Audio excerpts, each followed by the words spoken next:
Bismillahirrahmanirrahim. Alhamdulillah Rabbil Alamin. Wassalatu wassalamu ala ashrafil anbiya wal mursalin wa ala alihi wa sahbihi ajma'in. Subhanaka la ilma lana illa ma 'allamtana innaka antal alimul hakim. Rabbi shrah li sadri wa yassir li amri wa hlul 'uqdatam min lisani yafqahu qawli. Alhamdulillah, segala puja dan puji bagi Allah Subhanahu wa taala. Selawat dan salam ke atas junjungan besar Nabi kita Muhammad sallallahu alaihi wasallam dan seterusnya kepada mereka yang mengasihi, yang mencintai baginda Rasulullah sallallahu alaihi wasallam. Dan insya-Allah pada petang ini di Yaman dan pada malam ini di negara Malaysia yang kita cintai, kita akan cuba menyambung pembacaan kitab hikam kita yang selama ini kita tertangguh. Moga-moga Allah Ta'ala memberi kebaikan kepada kita semua, menjadikan kita di kalangan hamba-hamba Allah yang soleh di sisi Allah Subhanahu Wa Ta'ala. Jadi kepada para jemaah di mana saja berada, didoakan agar sentiasa di dalam kebaikan dan sentiasa berada di dalam rahmat Allah Subhanahu Wa Ta'ala. Dan insya-Allah pada malam ini kita akan sambung kitab hikam pada muka surat 95 yang sebelum pada ini kita tertangguh, dan insya-Allah ini pertama kali pembacaan kitab hikam sepanjang Ustaz berada di negara Yaman ini. Qala musannif rahimahullahu taala wa nafa'ana bi ulumihi fid dharain amin. Suara boleh dengar jelas Berkatanya musannif, qala musannif rahimahullah ta'ala wa nafa'ana bi ulumi fid dharain amin. Berkata pengarang kitab kita Syekh Ibn Athaillah As-Sakandari di dalam matan hikamnya, man arafa haqqa syahidahu fi kulli syai'in. Barang siapa mengenai akan hak Allah Subhanahu wa taala, barang siapa yang mengenal Allah Subhanahu wa taala, nescaya dipandangnya akan dia di dalam tiap-tiap sesuatu yang berbuat dan yang memerintah, maka tiadalah jinak ia pada sesuatu dan tiadalah liar ia daripada sesuatu pada suatu, kerana telah fana ia dengan dia, jauh daripada tiap-tiap sesuatu. Dikatakan bahawa barang siapa yang mengenal Allah Subhanahu wa taala, dia sudah mengenal Allah, maknanya dia sudah dekat dengan Allah Subhanahu wa taala, maka tiadalah dia melihat sesuatu, nescaya dipandang akan sesuatu, tiada sesuatu yang berbuat dan yang memerintah. Maka apabila dia melihat kepada sesuatu, maka dia akan melihat tiada yang datang kecuali daripada Allah. Allah lah yang menentukan, memerintah sesuatu, dan Allah jualah yang mengatur ataupun melakukan perbuatan sesuatu. Jadi dikatakan bahawa seseorang yang sudah dekat dengan Allah, sudah mengenal Allah, dia sudah melihat semuanya datang daripada Allah. Sama ada dalam keadaan dia mendapat nikmat ataupun dia mendapat ujian musibah, ataupun dia ini dapat melakukan ibadah, hatta apabila dia jatuh kepada maksiat, dia cepat-cepat kembali kepada Allah Subhanahu wa taala. Maka di antara sifat orang yang beriman kepada Allah Subhanahu wa taala, dia telah melihat bahawa segala yang dia lakukan itu tidak terlepas dengan Allah Subhanahu wa taala. Ketika mana dia mendapat nikmat, dia tidak melihat bahawa itu datang daripada usahanya, tetapi itu datang daripada ketentuan Allah Subhanahu wa taala. Maka ketika itu hatinya tiada jinak yang lain pada Allah. Dia hanya jinak dengan Allah. Walaupun zahir dia mendapat nikmat, tetapi dia mengetahui hakikatnya nikmat itu datang daripada Allah. dia terpaut dengan hati orang yang buat baik dengan dia.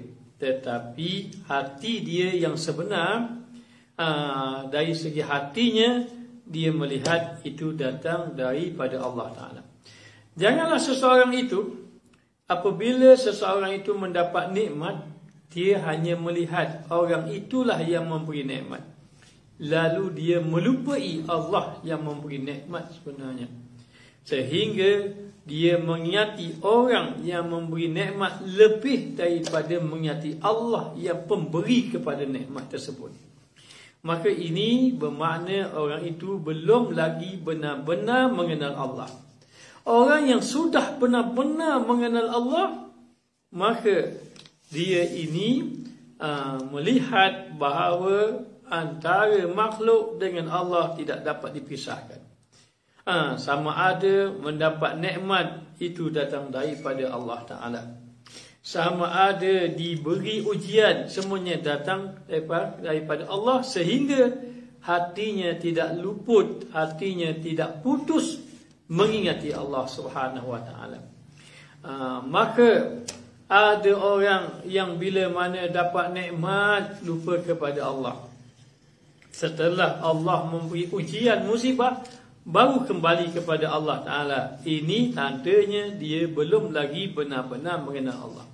Maka sifat orang yang mengenal Allah Ta'ala ini, dia melihat tiada yang lain, hanya Allah Ta'ala. Allah lah yang membuat Allah yang membuat sesuatu, Allah lah yang memerintah sesuatu, sehingga hatinya tidak melihat kepada zahir seperti orang yang buat baik. Dia tidak melihat bahawa orang yang buat baik itu melakukan kebaikan kepadanya, bahkan di sebalik itu adanya Allah yang memberi kebaikan.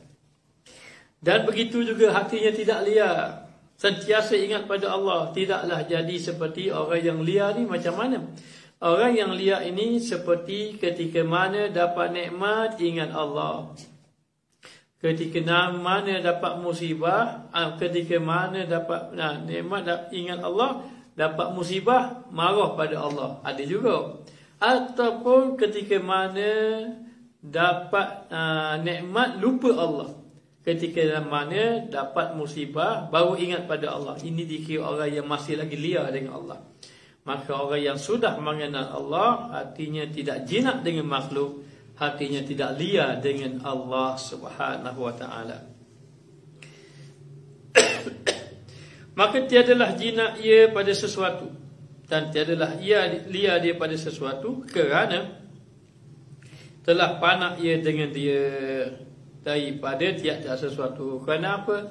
Kerana dia sudah panak, sudah binasa yang lain, sudah tidak melihat kepada yang lain pada hakikatnya. Semuanya datang daripada Allah Subhanahu Wa Ta'ala. Sehingga apa-apa yang dikurniakan oleh Allah, dia menjadi orang yang bersyukur kepada Allah. Dia tidak berpegang kepada dirinya seperti berpegang kepada kebijaksanaannya. Dia tidak berpegang begitu. Dan juga dia tidak bersandar kepada makhluk, yang maknanya bila mana ada makhluk memberi kepada dia, maka dia mengingati makhluk lebih kepada Khalik. Maka ini dikira orang yang belum lagi mengenal Allah Subhanahu Wa Ta'ala. Maka orang yang sudah mengenal Allah, dia duduk di dalam keadaan sentiasa bersama Allah, sama ada mendapat nikmat ataupun mendapat ujian, ataupun melihat segala pergerakan, segalanya datang daripada Allah Subhanahu Wa Ta'ala. Wa man faniya bihi raba an kulli syai', dan barang siapa telah fana ia dengan dia, telah fana, yang tadi dipanggil maqam baqa. Maqam baqa ni maknanya apa? Maqam yang dia ini kekal dengan Allah Ta'ala. Dia melihat sesuatu makhluk itu di sampingnya ada Allah.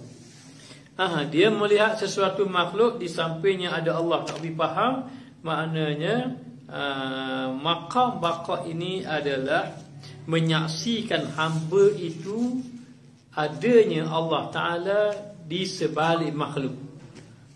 Menyaksikan hamba tadi adanya Allah di sebalik makhluk. Makhluk itu memberi kebaikan pada kita. Datang satu orang dermawan, beri hadiah kepada kita.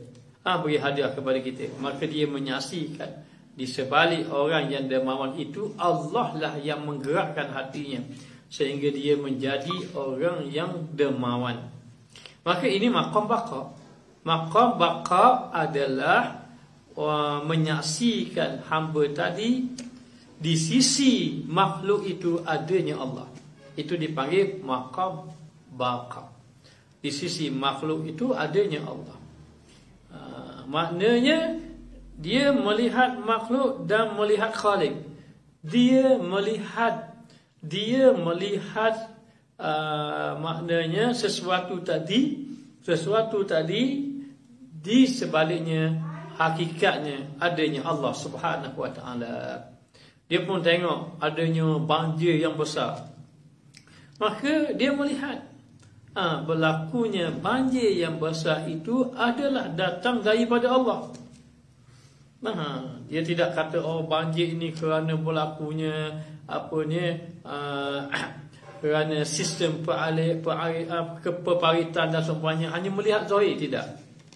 Dia melihat sesuatu yang berlaku itu di sebaliknya ada Allah Subhanahu wa taala. Ini dipanggil maqam baqa. Faman faniya bihi ghaba an kulli syai'. Dan barang siapa telah fana, ini maqam fana. Tinggi lagi pada maqam baqa. Dan barang siapa yang telah fana ia dengan dia.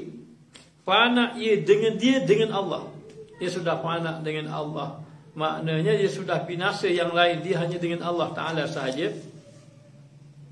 Nasaya ghaiblah ia daripada tiap-tiap sesuatu. Maka sudah tidak nampak lagi yang lain. Apa makna ghaib? Hilang. Apa maknanya? Sudah tidak ada lagi yang lain. Hanya yang ada pada Allah Subhanahu wa ta'ala. Maka ghaiblah ia daripada tiap-tiap sesuatu. Maka tiada melihat ia akan maujud. Maujud ni sesuatu yang ada. Tiada melihat ia akan maujud.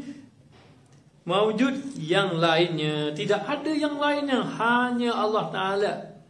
Hanya Allah Ta'ala. Dan tiada yang mengadakan melainkan akan dia. Yang mengadakan, yang mencipta, yang mendatangkan Allah Ta'ala semata-mata. Maka apabila telah memfanakkan ia akan dikau daripada engkau. Apabila Allah menjadikan seseorang itu sudah fana, maka mengekalkan ia akan dikau dengan dia. Maka kekallah dia bersama dengan Allah. Apa bezanya? Dia ada dua maqam di sini dalam matan hikam ini. Ada dua maqam. Satu maqam yang dipanggil maqam baqa. Orang yang kekal dengan Allah. Itu dipanggil maqam baqa. Yang satu lagi dipanggil maqam fana, maqam binasa. Apa beza orang yang beza di antara orang yang baqa dengan orang yang fana? Apa bezanya? Bezanya orang yang baqa ini, orang yang baqa, dia melihat makhluk dan khalik. Dia menyaksikan makhluk dan khalik. Di sebalik makhluk itu ada khalik.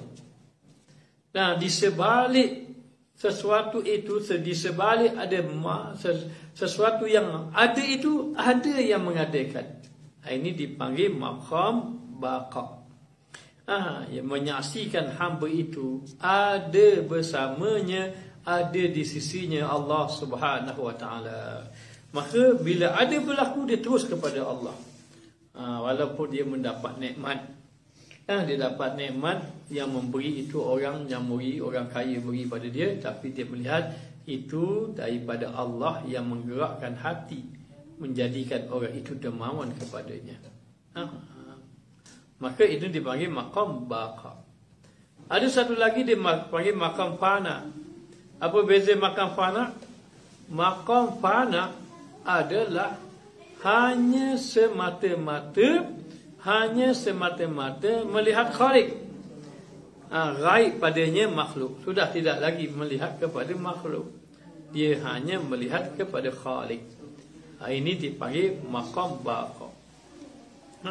Dulu Ustaz pernah cerita bagaimana satu orang, kalau tidak silapnya anak Al-Imam Mushibli, Ustaz pun lupa. Beliau ini seorang anak kecil.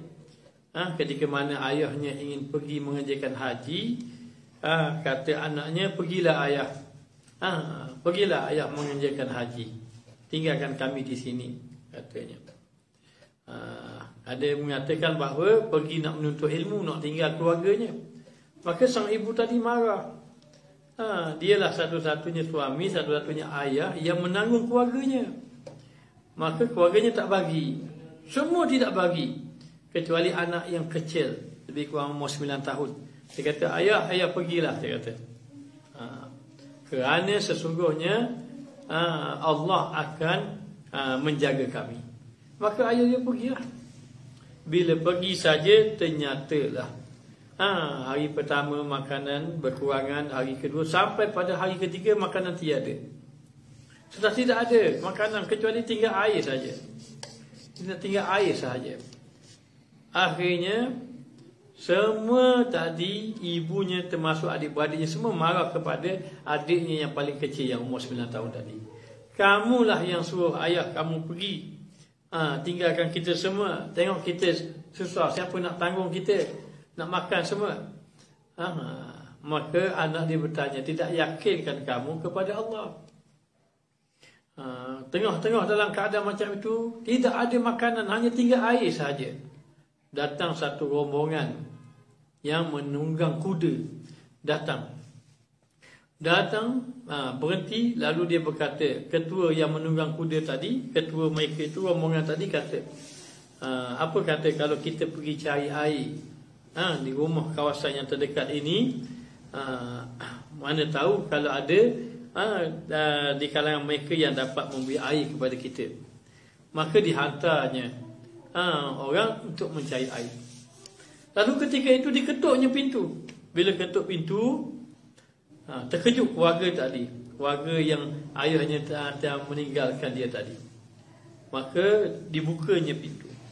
Bila dibukanya pintu, lalulah berkata, kami ini orang yang rombongan berburu, berburu binatang, menunggang kuda, dan kami perlukan air. Adakah dalam rumah ni ada air untuk kami minum? Sedangkan dalam rumah tu ada air sahaja. Tiba-tiba anak yang kecil umur 9 tahun tadi kata ada. Maka terkejutlah mak dia dan adik-beradik dia. Sedangkan air itu saja yang ada. Maka bila ada, lalu dia nak memberi air tadi kepada rombongan berkuda tadi. Maka diambil air tadi, diberi kepada rombongan yang berkuda tadi. Maka dalam keadaan macam tu, rumah tadi tak ada air. Marah habis. Marahlah adik-beradiknya, marahlah ibunya kepada anak yang paling kecil tadi, kerana memberitahu di rumahnya ada air untuk diberi minum. Maka ketua rombongan tadi didatangi air, lalu diminumlah pasukan berkuda tadi. Selepas minum, maka ketua di kalangan mereka bertanya, maknanya dia tanya, rumah siapakah yang memberi air? Maka disebut nama orang ni sekian-sekian. Maka kata rombongan tadi, ketua rombongan tadi, kalau kamu kasih kepada aku, kamu kena ikut apa yang aku lakukan. Maka rombongan berkuda tadi amparkan satu kain, lalu diletakkan harta. Maka diberi semua harta-harta yang ada. Maka dihantar ke rumah tadi. Bila dihantar ke rumah tadi, dalam rumah tadi bergaduh. Kenapa? Kerana marah kepada adik yang paling kecil tadi, kerana beri minum kepada orang tadi. Tengah-tengah macam itu, diketuk pintu, akhirnya diberinya harta yang banyak dalam rumah tersebut. Ini nak bagi tahu yakin kepada Allah Subhanahu Wa Taala tentang rezeki. Baik, lalu ada dua maqam. Satu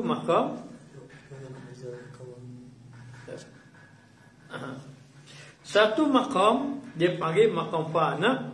Satu maqam dipanggil maqam baqa. Baik. Dua maqam ini adalah maqam orang yang mengenal. Dua maqam inilah maqam orang yang mengenal Allah Subhanahu wa taala. Kemudian dikatakan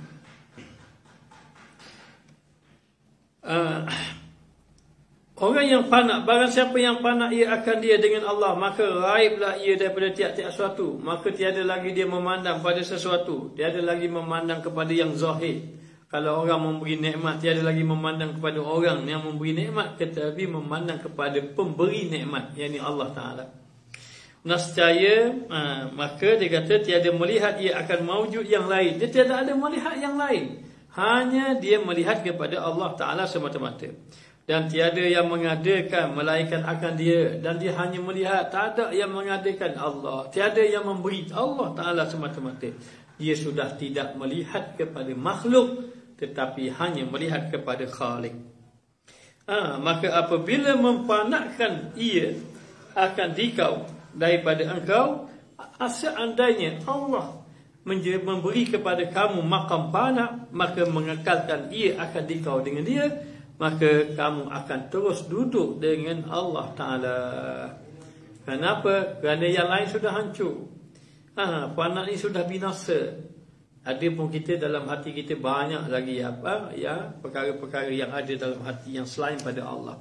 Jadi selain dengan Allah Ta'ala itu sudah binasa, sudah hancur, maka sudah tidak ada. Nak duduk lagi, nak duduk dengan dunia, dunia sudah hancur dalam hati. Nak duduk dengan apa lagi? Dengan pangkat. Hatta nak duduk dengan ilmunya pun, ilmunya pun sudah hancur. Semua sudah tidak ada. Yang ada hanya Allah Subhanahu wa taala. Ini dikatakan orang yang berada di maqam baqa. Di maqam baqa. Baik. Kemudian maka barang siapa telah sidik panaknya, barang siapa yang telah benar panaknya dengan Allah, binasa hatinya selain pada Allah Ta'ala, sudah benar, nascaya sidiklah baqa'nya, baqa' dia pun benar dia dengan Allah. Maka untuk mendapat baqa', maka dia melalui panak dahulu. Apa dia panak? Yakni setiap mana dia memandang makhluk, maka di sebaliknya ada Allah Subhanahu wa taala. Dan barang siapa ada pada Allah Ta'ala binasa, binasanya nascaya atas Allah Ta'ala itu ganti. Bila sudah ada yang lain, sudah tidak ada yang lain, semua sudah binasa, maka Allah menggantikan yang lain. Apa dia? Dia sudah binasa, dunia sudah binasa, Allah menggantikan yang lain. Apa dia yang lain? Allah menggantikan mahabbah, cinta kepada Allah. Cinta dia kepada Allah Ta'ala. Wa man ahabbahu lam yu'assir alaihi syai'an. Dan barang siapa mengasihi ia akan dia, mengasihi ia akan dia, nasihat tiada melebihkan, tiada melebihkan atasnya sesuatu. Maknanya kalau dia sudah kasih pada seseorang, sebagai contoh, dia akan utamakan orang yang dia kasih, tidak melebihkan orang lain. Maknanya sesiapa yang sudah kasih kepada Allah, dia akan mengutamakan Allah. Sesiapa yang mengasihi seseorang, dia akan utamakan yang dikasih. Sesiapa yang mengasihi seseorang, dia akan tidak terkesan kepada orang yang lain daripada ia kasih, orang yang dia kasih. Maka demikianlah, sesiapa yang sudah kasih dengan Allah, dia sudah kasih dengan Allah, maka yang lain tidak memberi kesan. Tidak memberi kesan. Tiada melebihkan atasnya sesuatu daripada segala iradatnya, daripada kehendaknya dan segala syahwatnya dan segala keinginan nafsunya. Tidak dapat memberi kesan keinginan nafsunya dengan kehendak Allah Subhanahu wa taala. Baik.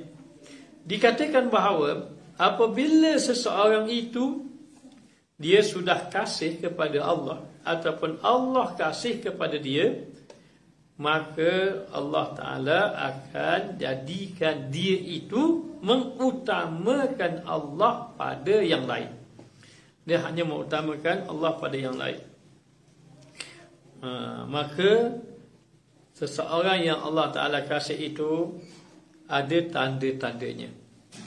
Tanda Allah Subhanahu Wa Ta'ala kasih kepada seseorang, yang pertama, Allah jadikan dia rajin beribadah kepadanya. Dulu tak rajin, tapi bila Allah Ta'ala campak, Allah kasih pada dia, maka sebelum datang makrifat, mencapai makam baqa dan juga fana, maka Allah mendatangkan sifat rahmat, sifat kasih sayang Allah. Sifat kasih sayang.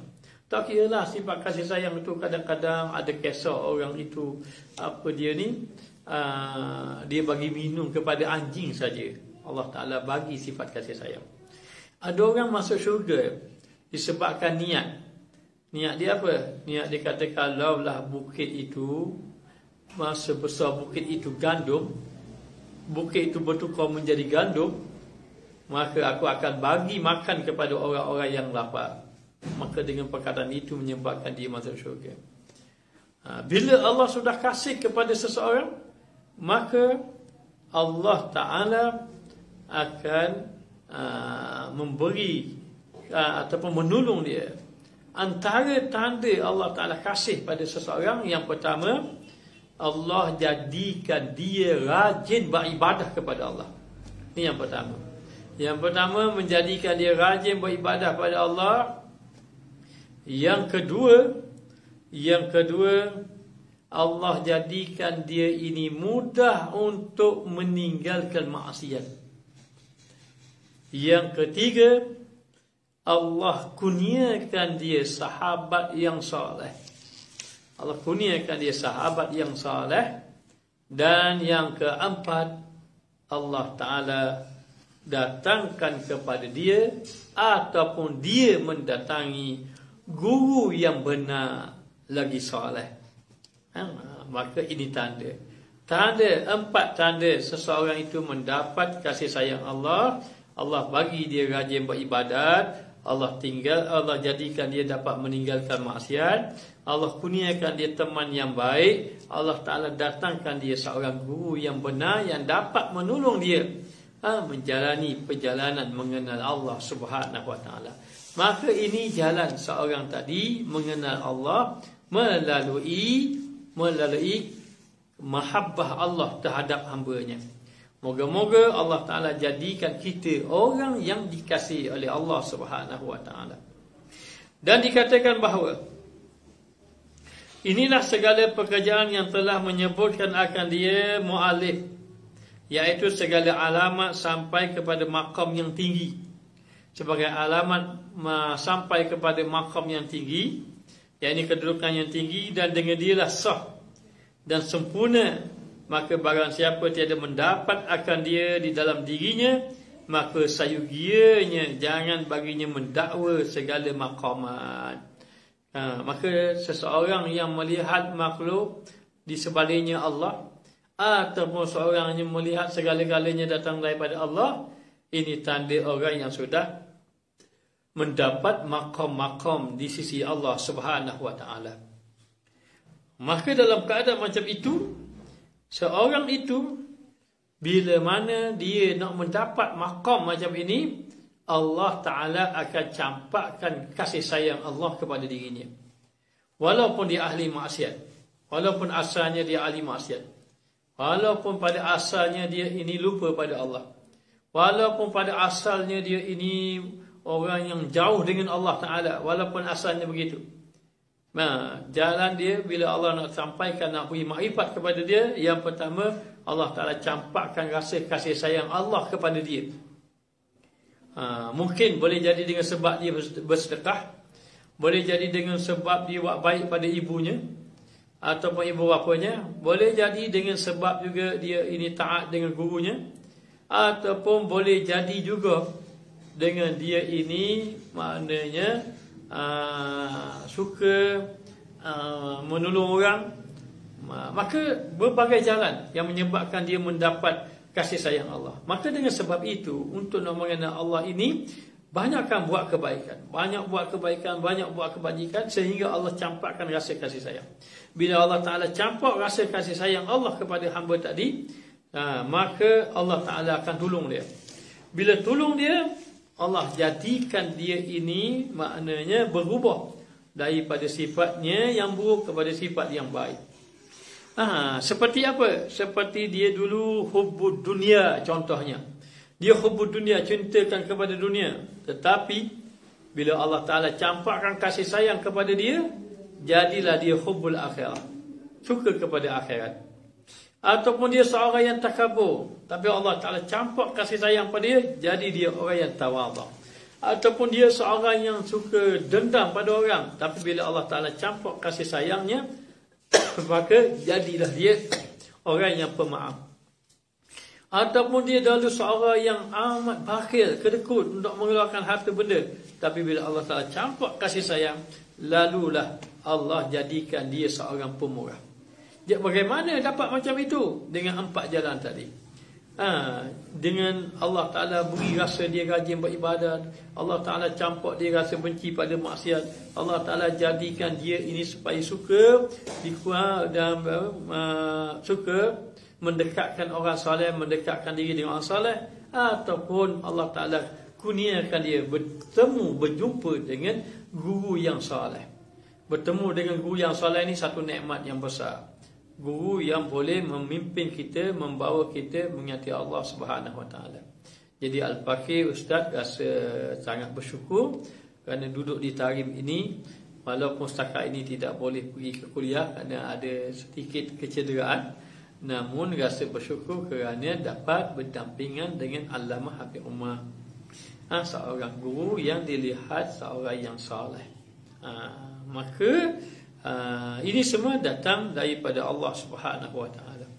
Apabila sahaja seorang itu sudah mencapai, sudah diberi